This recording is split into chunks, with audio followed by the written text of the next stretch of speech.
Good morning, everyone. Jill here with North Texas Vegetable Gardening, canning, recipes, a little bit of everything. Fall is in the air. It's about 57 degrees here in North Texas. We have been planting a lot of fall plants, as you all know. If you're new to the channel, we want to ask you to hit that subscribe button and that like button so that you can follow us along. We have lots of great things going on here in North Texas. As you can see, we are still working on the high tunnel. My husband and my brother-in-law will be working on that a little bit more today. We've got the sides down. We've got some of the back frame going on, and we hope to see some more progress today, and I'm sure we will. It's going to be a lovely, lovely day. Today I'm going to show you how to plant garlic.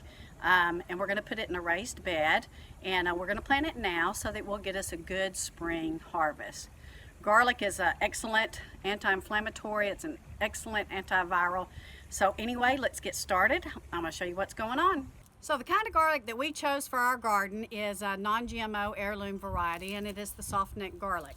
So we're going to break them up into cloves. You don't want to remove the paper. You want to keep that on, and when we plant it, we're going to plant it with the pointy side up. Let's get busy.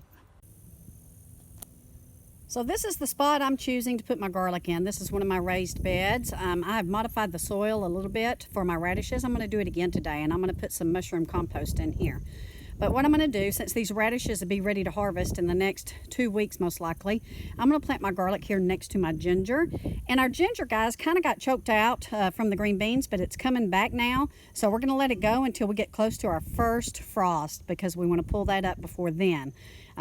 Don't know what's in there, but I'm eager to see. But anyway, I'm going to start my garlic here, and you're going to plant it about 2 inches apart. But I'm also going to start it right down the middle of that row there, and I'll probably put some in between here, because again, these radishes will be ready to pull in the next 2 weeks, and I want to have this bed filled again with some goodness of garlic that we're going to be able to harvest in the spring, right before we use this raised bed again to plant.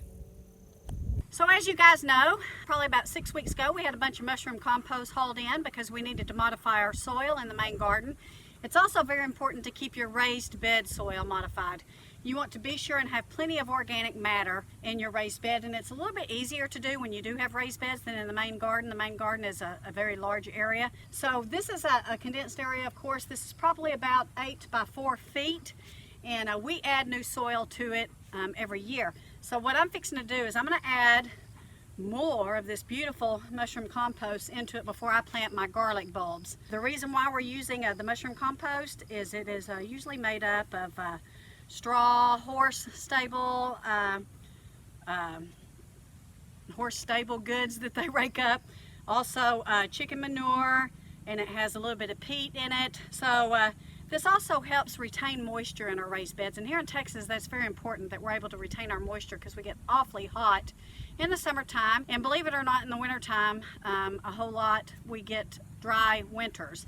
And this winter they're saying that we're going to have a La Nina pattern, which is indicative of a drier, warmer winter. So we want to be sure and keep our raised beds with good compost and good soil, and this mushroom compost is going to help us.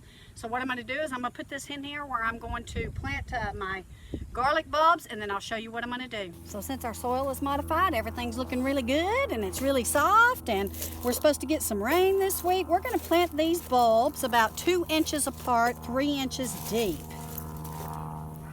And we're going to start them right here, and you're just going to push it down again with the pointy side up. And since our soil is real soft,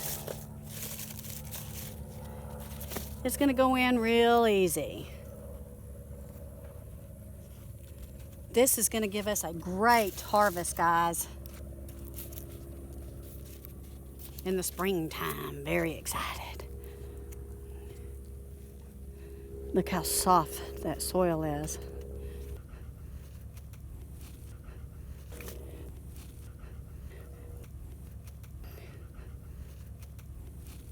These radishes will be up in a couple of weeks, and then give it plenty of room to grow over the winter.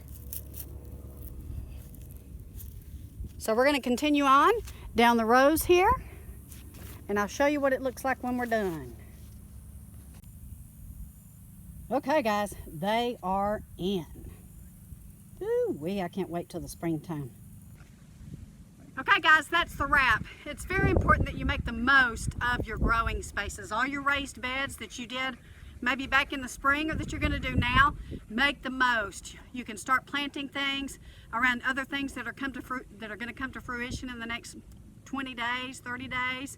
So you want to go ahead, get your cabbages in, get your broccoli in. I've started a bunch of seeds a couple of weeks ago, so some of those will be going in these raised beds and some of those will be going into the high tunnel. We're going to do a little bit of experiment to see what fire ants got me real bad here in Texas.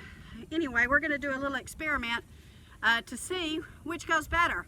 So stay tuned. Lots of great things going on. Hit that subscribe button, hit that like button if you like this video. I can't emphasize to you more, guys, grow your own food, make the most of your space, get things in the ground. You still got time. It's a beautiful day here in Texas. Take care, God bless, have a wonderful weekend.